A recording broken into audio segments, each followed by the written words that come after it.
I know those knocks. Come on in, guys. Wow, what's that? My hobby, working on complex things, relaxes me.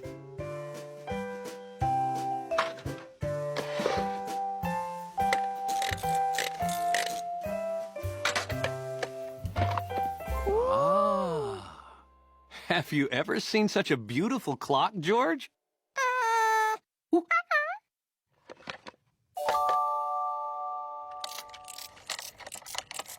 If you like it now, watch what happens every hour.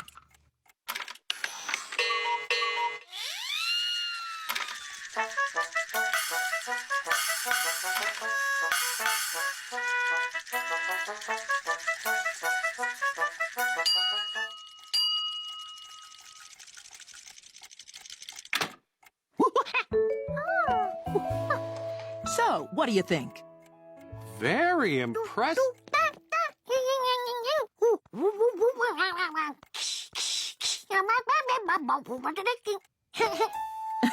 I'm glad you liked it, George.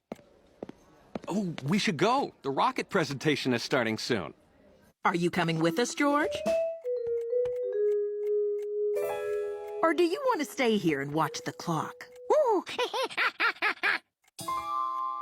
Well, if it's okay with Professor Wiseman, it's okay with me.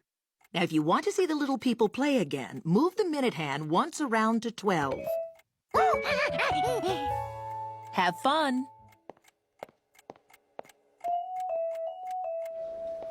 How long does it take to build a clock like that? Oh, about 3 years. Oh, that reminds me. I'll be right back. George, be a good little monkey. Exactly. George wanted to see the little people again.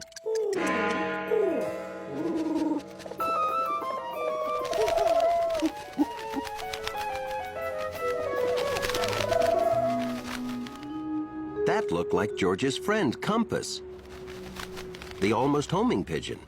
Because when all the other homing pigeons homed in on the statue, he almost made it.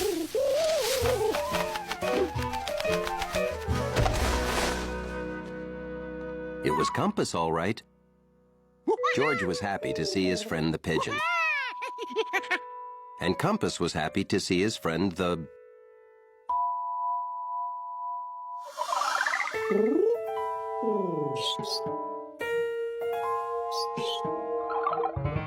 Well, whatever George was.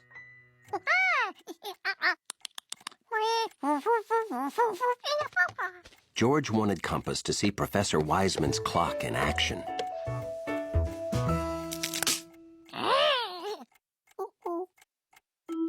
He couldn't fix the minute hand, and that's what made the little people play.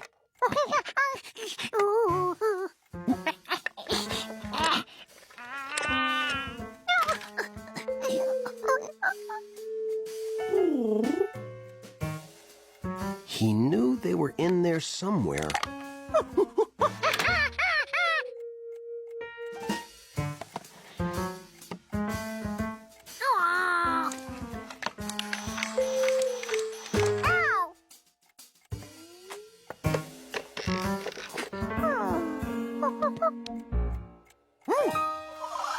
George remembered there was another way into the clock.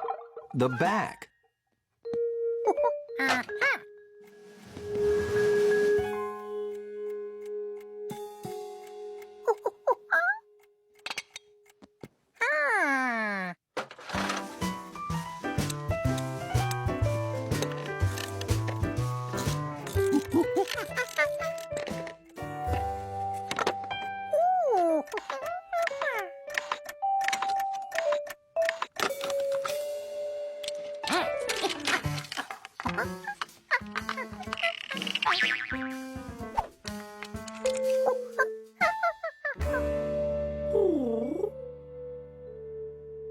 When you take something apart,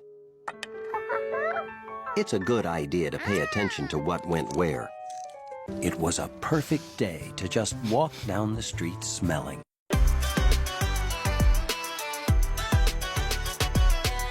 Service WA.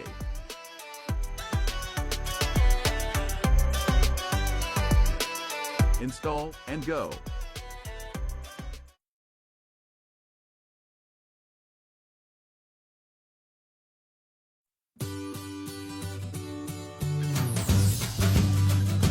MoneyGram. Send money online.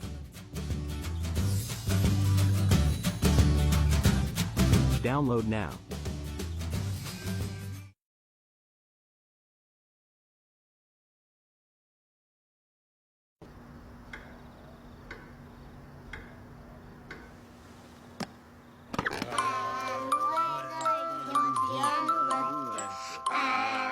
Dad used to say that childhood was like being drunk.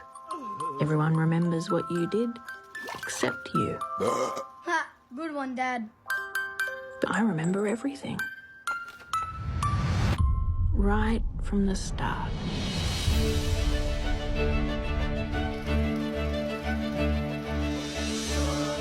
Our home. Happiness. Sadness. Perms. Nice hairdo. Dickhead. Love at first sight. And loss. Life isn't about looking backwards, Gracie. It's about living forwards.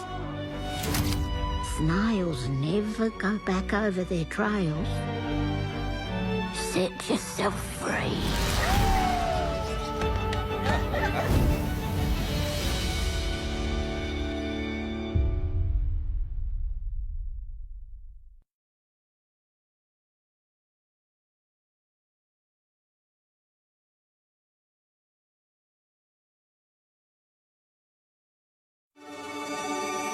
Microsoft Tech for Social Impact is committed to making world-class cloud technology accessible and affordable so nonprofits can drive even greater impact. Through our technology grants, eligible nonprofits can get Microsoft 365 Business Premium free. That means best-in-class productivity of your favorite Office 365 apps like Excel and Outlook, plus Teams with simple device management and security. Get started at Microsoft.com/nonprofits.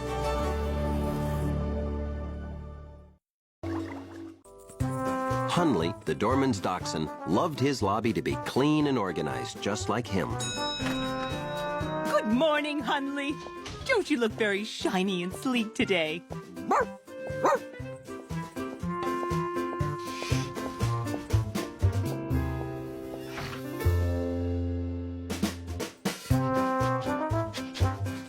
Being long and low made him an excellent finder of lost things.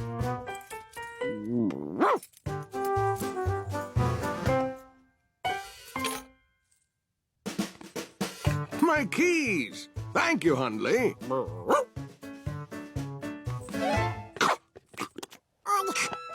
Dante says thank you, Hunley.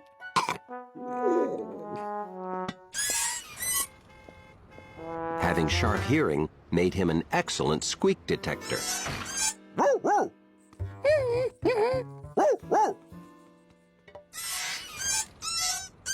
Good ears, Hundley.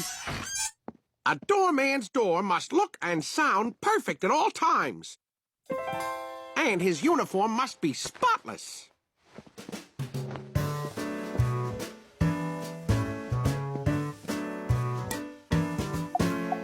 But Hunley felt his most important job was to protect the place from George, the absolute opposite of all that is organized and neat.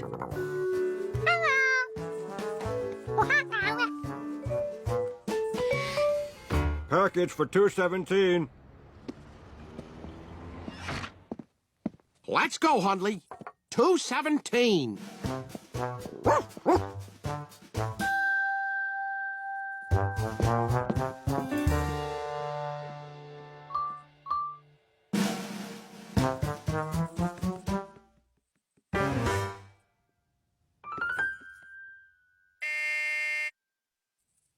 Oh, no! I'm out of uniform. Delivery, I rush right up. Right on time. I buy and sell autographed balls. Very expensive. This one's Freddie Frikikio. I have a lot more balls coming today. Valuable collector's items. Don't worry. Hundley and I'll make sure they're safe. Out of uniform. Ugh. A doorman's uniform is as important as his door. What's wrong, Hundley? Careful! That's full of... oil. Oh, no! This is my last clean shirt! A doorman must be spotless. I have to go to the dry cleaners. I won't be long. You're in charge, Hundley. Hundley knew the first order of business. Watch George. George never realized how much he liked the doorman's uniform.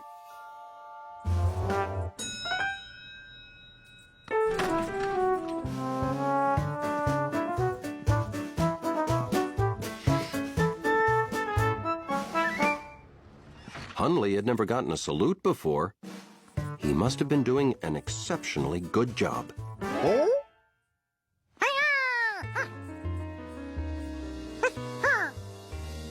A doorman's uniform is as important as his door.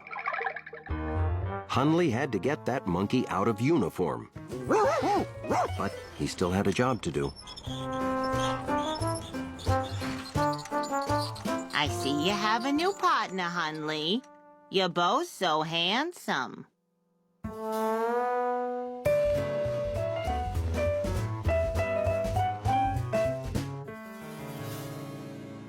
Time is of the essence. How quickly can you clean an oil stain? An oil stain about this size? An oil stain exactly that size. That exact oil stain. I have no idea until I try. Then try. I can wait because I know Hundley will keep the lobby in perfect order. Hundley tried to get the coat off George.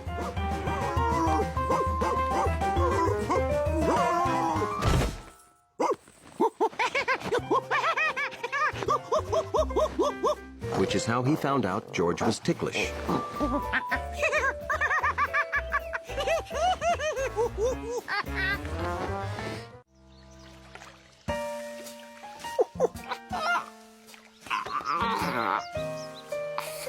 One thing George liked about Lake Wanasink Lake was that he never felt alone, even when he couldn't see other animals. He could tell they were out there.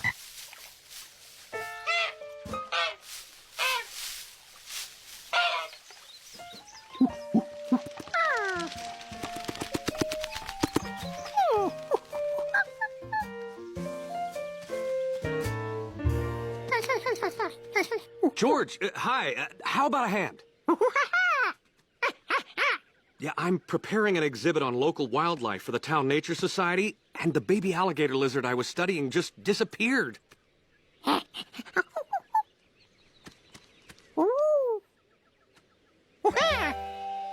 Thanks. Have fun at the lake?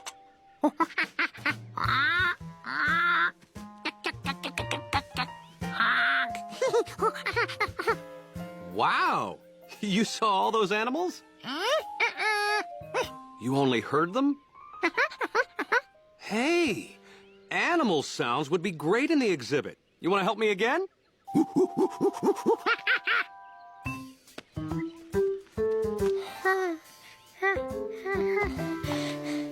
Okay, just point the microphone toward the sound till you hear it nice and loud in the headphones. Then, push this red button to record it. Remember, the closer you are to an animal, the louder it gets. But don't get too close.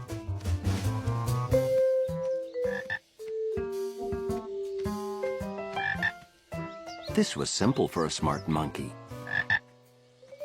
All he had to do was follow the sound as it got louder and...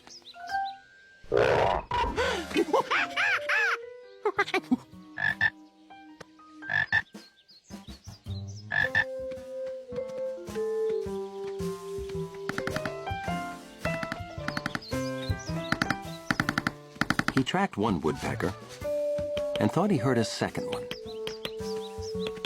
But maybe sounds aren't as simple as they sound.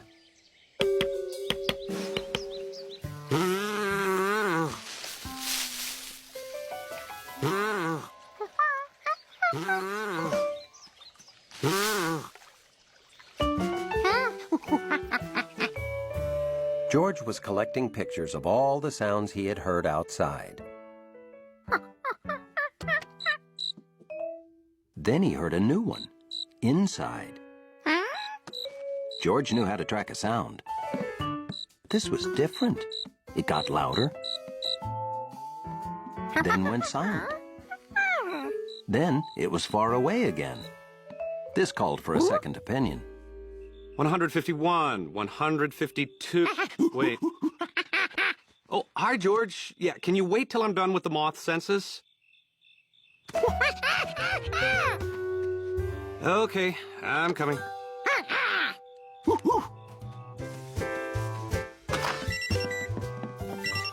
Oh, that's just the smoke detector, George. It needs a new battery. George wasn't sure this was the same sound he'd heard before. And now, back to my moths.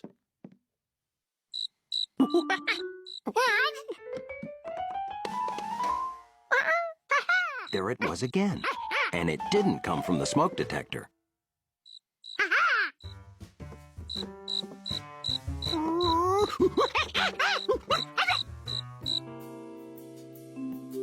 That thing was here somewhere,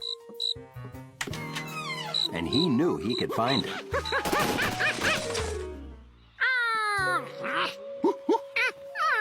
Of course, it must have gone out the window.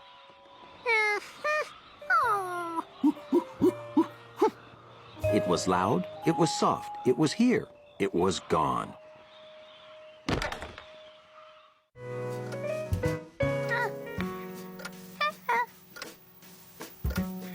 George had been counting the minutes all morning.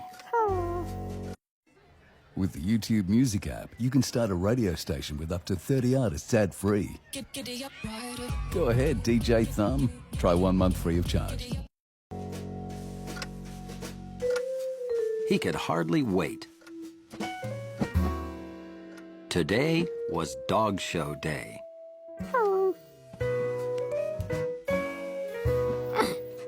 Looking forward to seeing your first dog show, George? Dog show. The idea of dogs putting on a show sounded better than anything he'd ever heard. If that's Professor Wiseman, would you please let her in?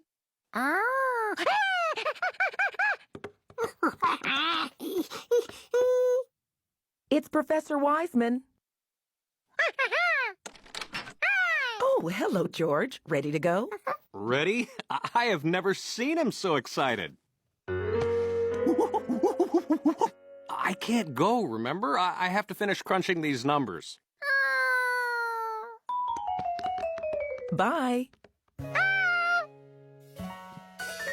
Have fun, you two. And, George.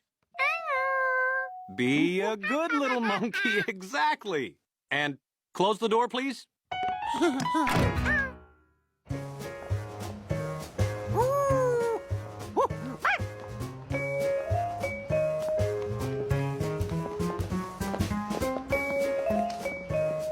George got more and more excited until the show began. And he found out that a dog show wasn't dogs putting on a show. It was people showing their dogs to each other.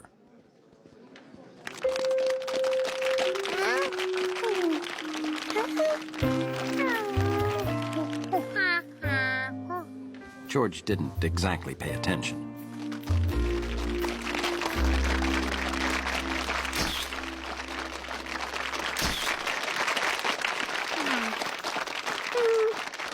How'd you enjoy the show, George? Aren't all the different breeds fascinating? Would you like to see the winners up close?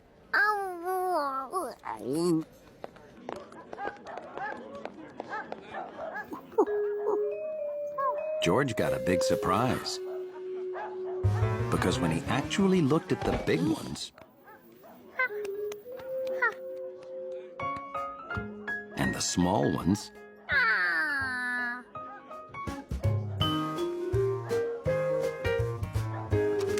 and the crazily hairy ones.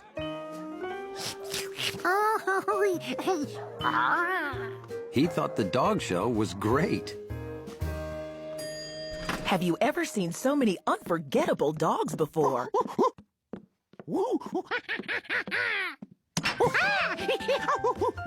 Okay. Well, it looks like you had fun.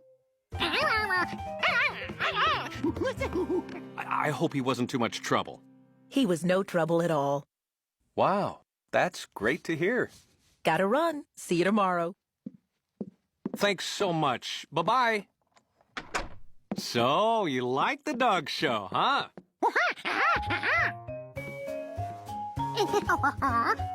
George wanted to tell the man about all the unforgettable dogs he saw.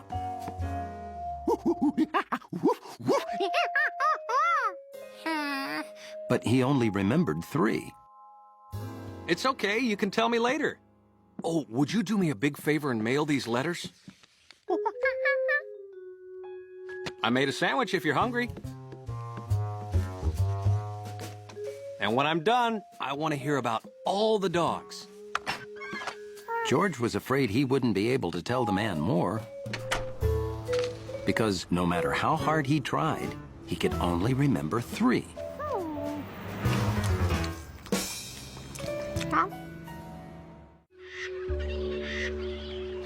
It was a perfect day to explore Lake Wanasink Lake. Bill called it picture perfect. You know, George, nature photography requires skill, patience, and timing.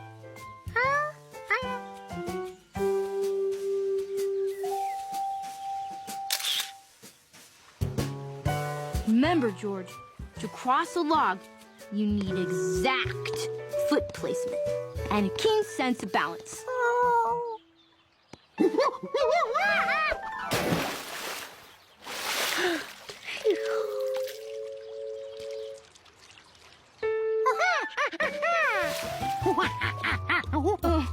Those are tadpoles, George. A common form of pond life. I guess a city kid like you never sees any real wildlife, huh? Hey, why don't we take some back home and observe their growth? While collecting tadpoles, both proper net control and collecting jar placement are crucial.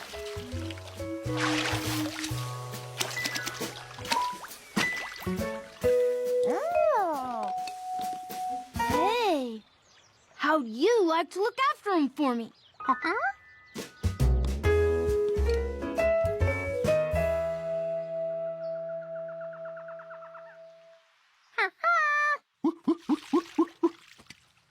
Do the tadpoles like the lettuce I boiled for them?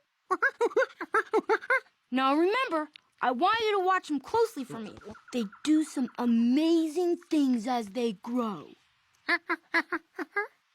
Keep them safe in that bowl, and they should be just fine. And so, on that gloriously sunny day, George became the proud caretaker of a bowl full of tadpoles.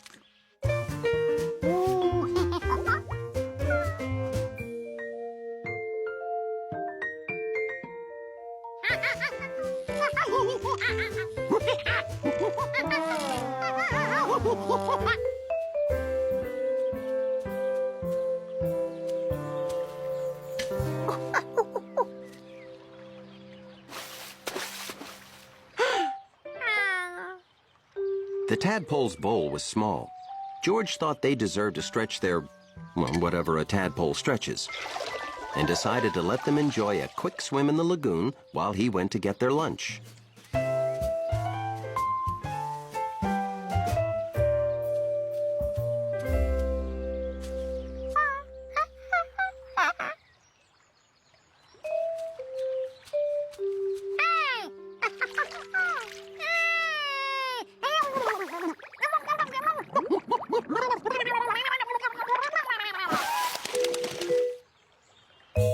Where could the tadpoles be?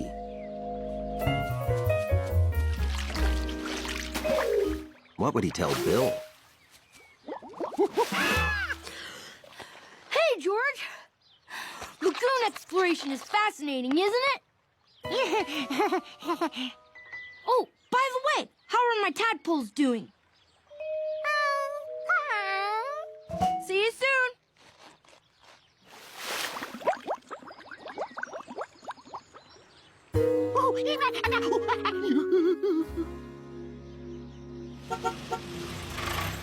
Time to go back to the city, George.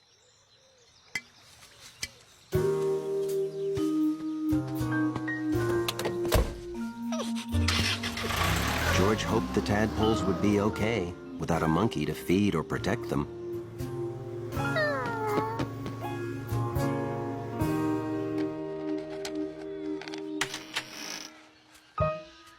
George! Look! My caterpillar is in its pupa stage. I bet kids like you never see that in the city, huh?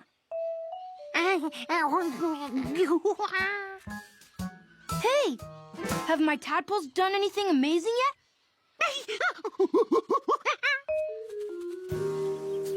Weeks went by before George returned to the lake. George still couldn't find the tadpoles, but they had to be in the lagoon. Unless...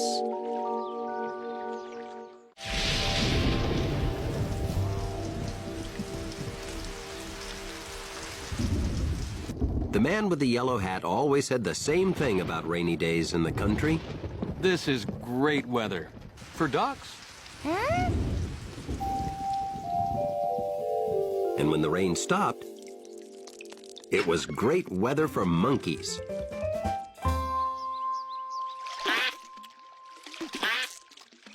Mud that sounded like a duck when he squished it. Yes, it was duck mud.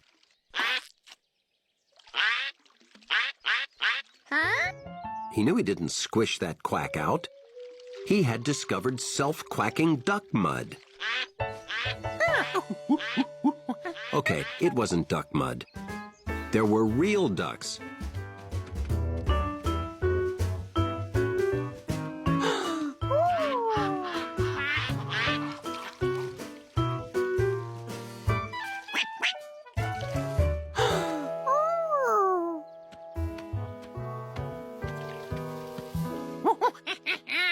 Puddle ducks. See, George, I told you it was great weather for ducks.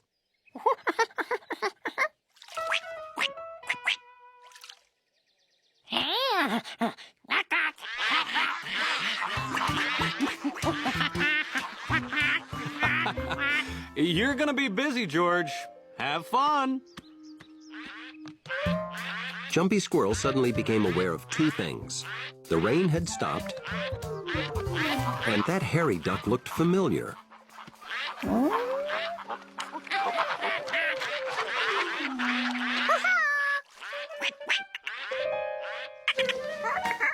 Jumpy Squirrel usually jumped away from anything new. Peking Duck was the same way. Maybe that's why they became good friends instantly.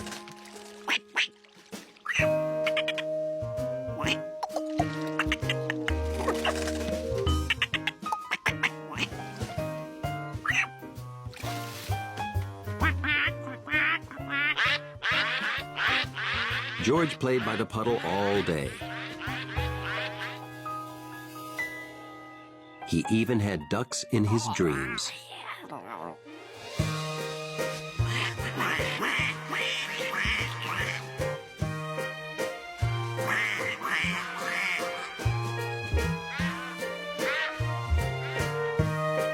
I always knew you were meant to be a duck. Have a nice flight.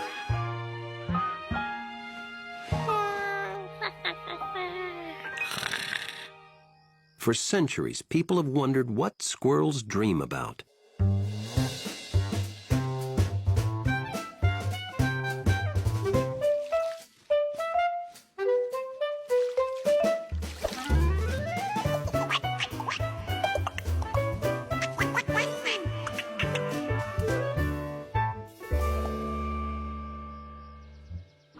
The next morning, George raced out for another day with Puddle Ducks. Something was wrong. The puddle was smaller, a lot smaller.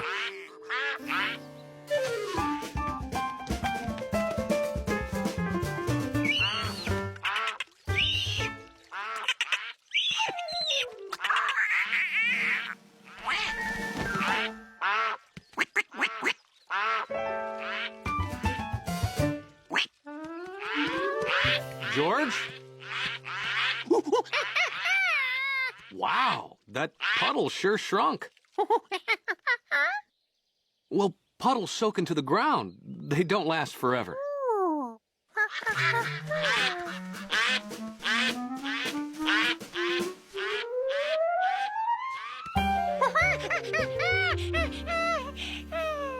Ducks go where there's plenty of water. When the water's gone, they'll leave. It's just what ducks do.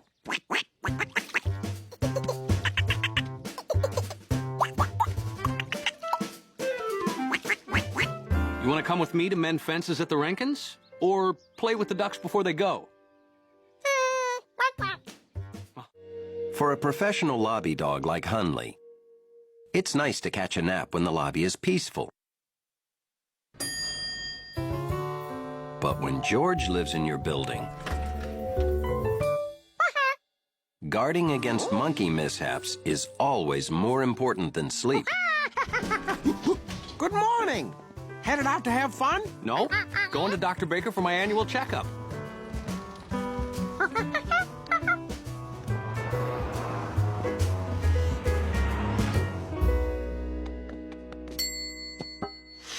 Right on time as usual. What didn't you bring? Oh, George. Hello. Have a seat in the waiting room. I'll call you when the doctor's ready.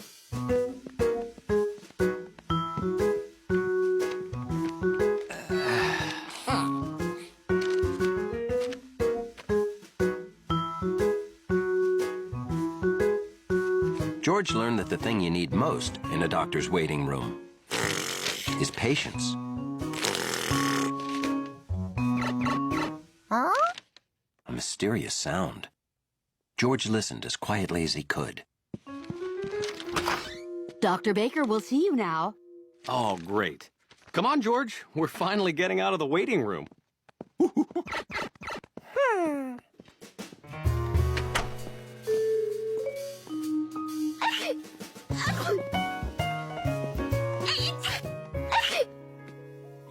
George gave up hope of hearing any mystery sound past that sneezing. I'm still waiting for Dr. Gazund. Well, I'm sure he'll be right with you.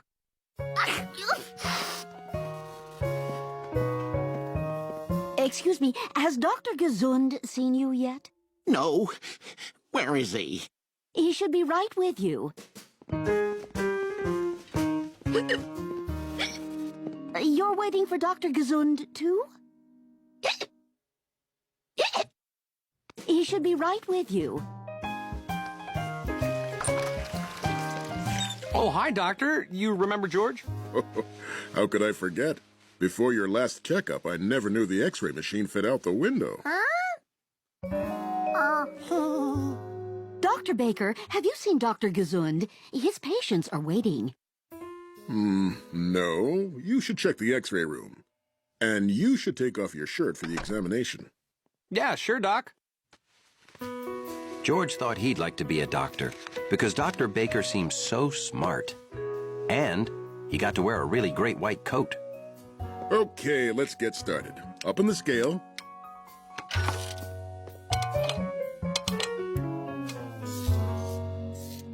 Whoa, I think you need to cut out the desserts. You've gained some weight. What? I have maybe one donut a month. I run marathons. It's impossible.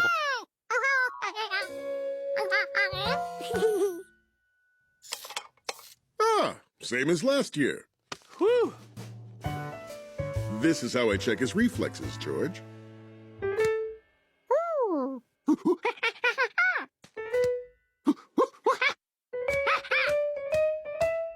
My knee's starting to get sore. Oh, sorry. I never get to play with a monkey. Dr. Gesund.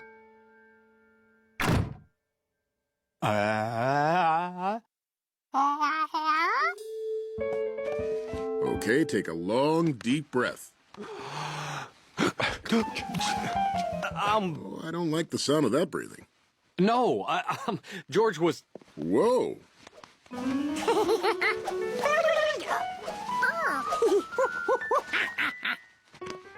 Ever used a stethoscope, George? Huh? I use it to hear things that I can't see.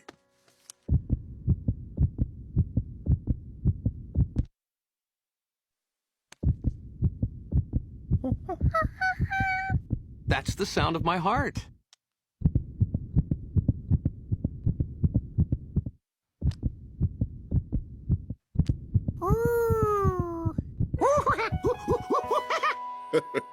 You can play with your heart while we go to the X-ray room. Sometimes a little monkey finds a new thing that's more interesting than anything else on Earth. For George, it was the baby giant panda, which was being shown live on the zoo website. George, are you going to be much longer? Well, I need to get work done, and you've been on the computer all day. Oh, is that what you've been watching? The Panda Cam? Hey, you know those pictures come from the park zoo right down the block. Well, yeah, you can go there and see the panda right in front of you in the new panda habitat. Bye. Be a good little monkey.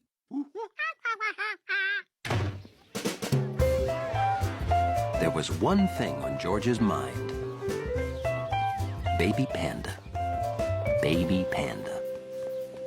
Baby panda.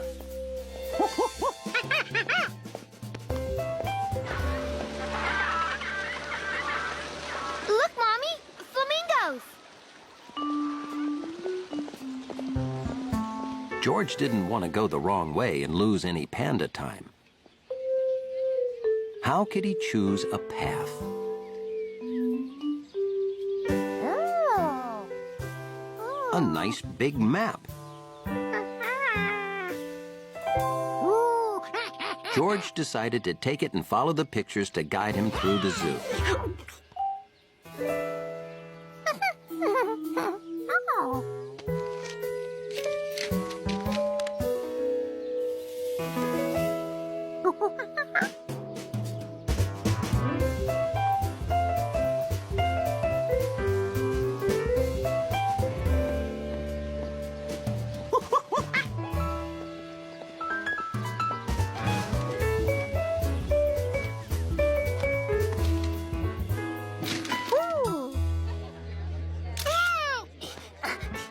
He'd found the pandas. That map really worked. This was much better than watching on the computer. George could watch the panda for hours. And he did.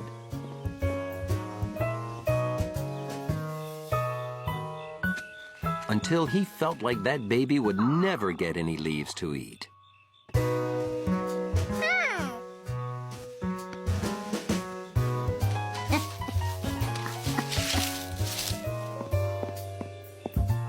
Nobody here? Guess I can lock up.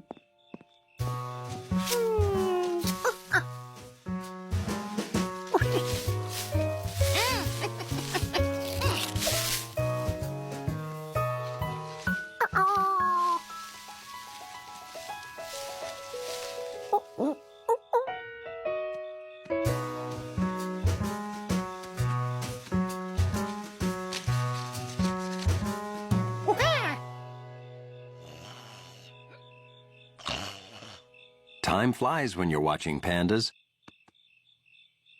George realized he'd better go before they close the zoo.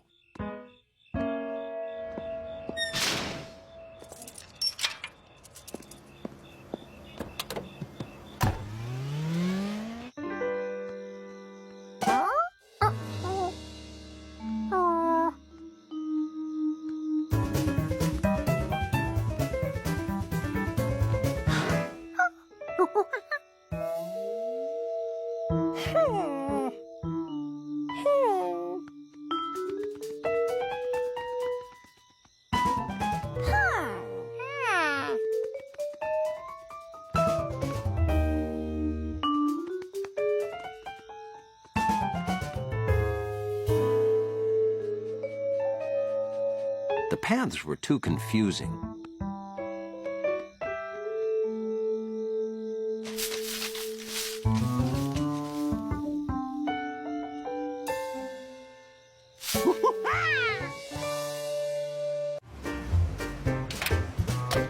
George liked visiting Professor Wiseman because she did so many different things. This time, she was helping out on a rocket launch. And the man with the yellow hat was going to ride the rocket. So, you ready to be the first average untrained person shot into space? I sure am. There's only room for one, George, but I have a special seat for you right beside me so you can watch. This is Dr. Alvin Einstein and Professor Anthony Pizza. Wow. Are you related to the famous... No, I'm not. Me neither. The International Space Station's food supply has run out. We found a peanut. It was in the cushion of my chair. This man with the yellow hat will bring your food supply today. So then it's okay to eat the peanut now? Well, should he? No, I'm not sure. Oh, yes. Yes, you may eat the peanut. So, this is your rocket designed by Professor Wiseman. It's up to you to launch the food payload at exactly the proper moment. After it detaches from the rocket, it will connect to the space station. Can we count on you? Sure can.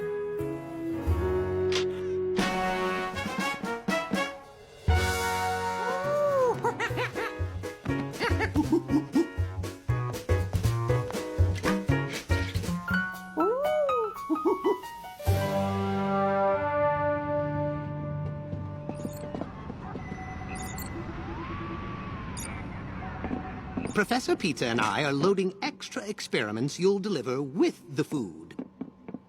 George wanted to see what these experiments were. George, careful. This is an expensive, high-tech... raccoon? They'll live at the space station so we can study how they adapt to life in space. George could see into all the containers except this one. What was hidden in there?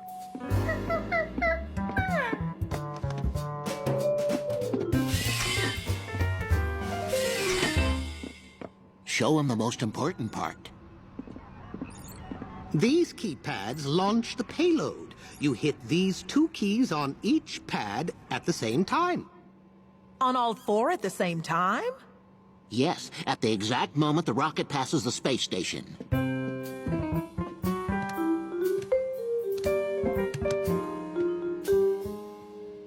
I can't. I only have two hands. The keypads were Pizza's idea. The raccoon was my idea. The four keypads was yours. Oh, here we go. Check your memos. I specifically remembered when you came up with the four keypads.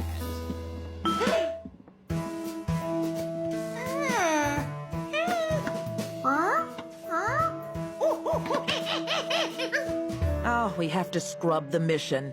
Or find an astronaut with four hands. Hey.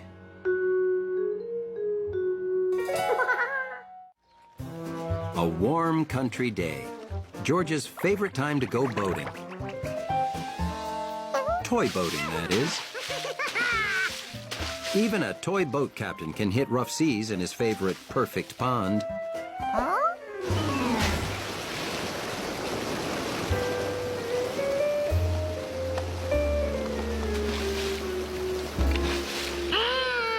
Sea captains don't cry, they make repairs. Or ask a friend to. I can have it fixed for you first thing tomorrow morning, Captain.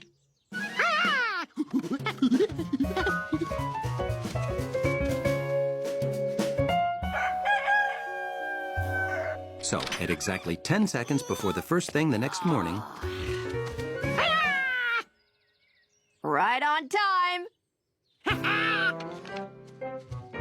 There you go. Ready to set sail again. George rushed back to his perfect pond to set sail.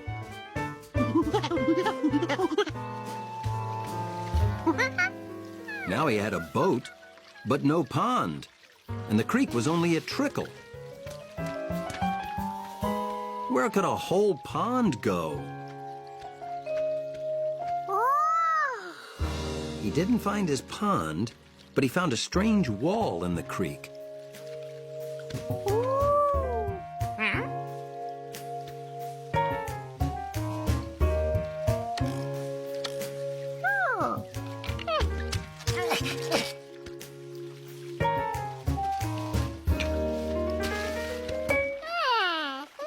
Here's what happened to the water. It got stuck behind this wall.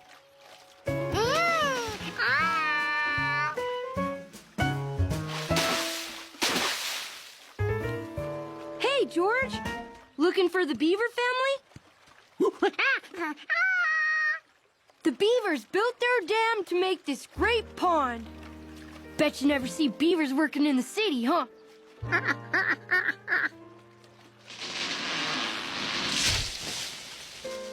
Yep, that's them now, working in the woods. I took pictures of them. Don't get too close while they work or they'll get upset. Bye! So these were the beavers.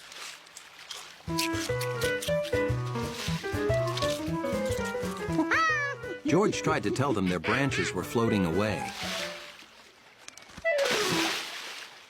He must have gotten too close.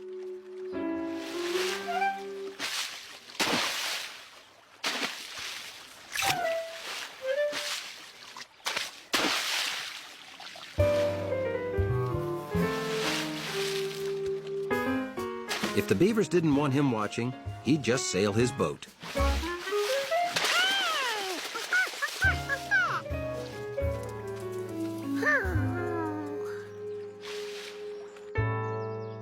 If they wouldn't share their pond, he'd make his own. All he had to do was build a dam like they did.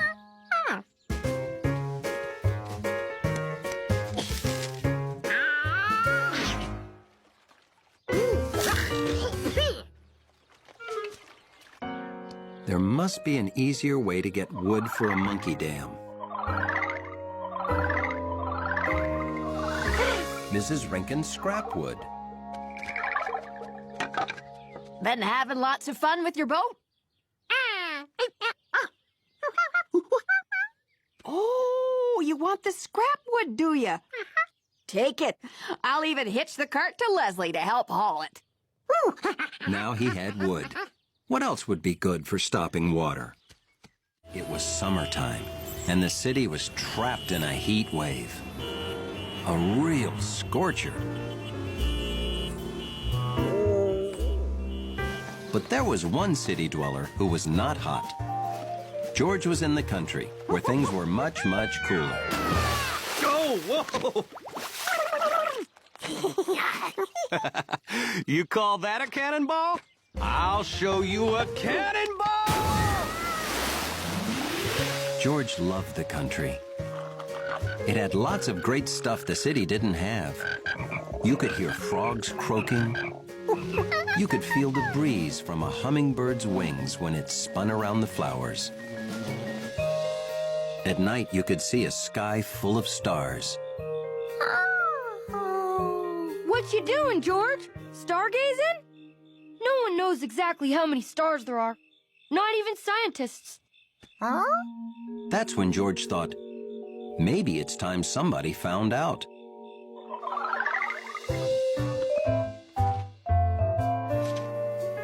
And since scientists would probably be very grateful, George decided he was just the monkey to count all the stars. The most important rule in star counting was keeping track. George marked each star down on his pad.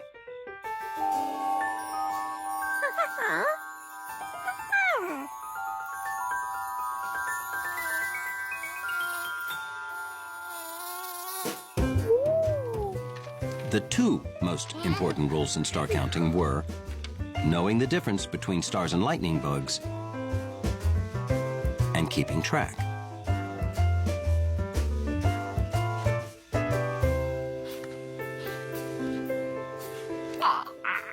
Third rule, the other two rules don't matter if you don't stay awake.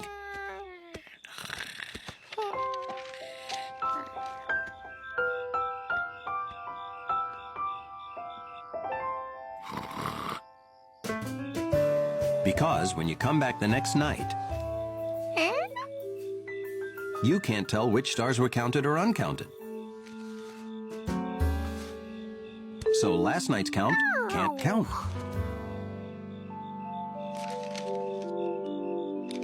And you have to start all over. The only solution, counting them all fast before you fall asleep. Like this. 1, 2, 3, 4, 5. 1, 2, 3, 4, 5. 1, 2, 3, 4, 5. 1, 2, 3, 4, 5.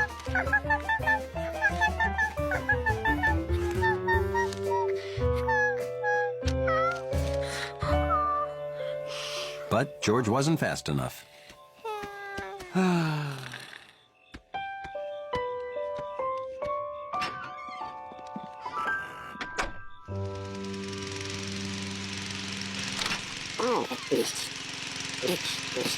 Morning, fellas! Oh, hi, Bill. George was up late counting stars. Too bad you can't count them now, huh? They're always there, you know. We just can't see them on account of the sun being so bright. George wasn't so sure about that. He wondered what really happened to stars during the day. Maybe they slept. Or maybe they got blown out like candles. And then again, maybe there was a guy named Lenny who just pulled a switch. Wherever they went, you can't count something that isn't there. George wasn't gonna quit. There had to be a way to count stars and go to sleep too. He just had to figure it out.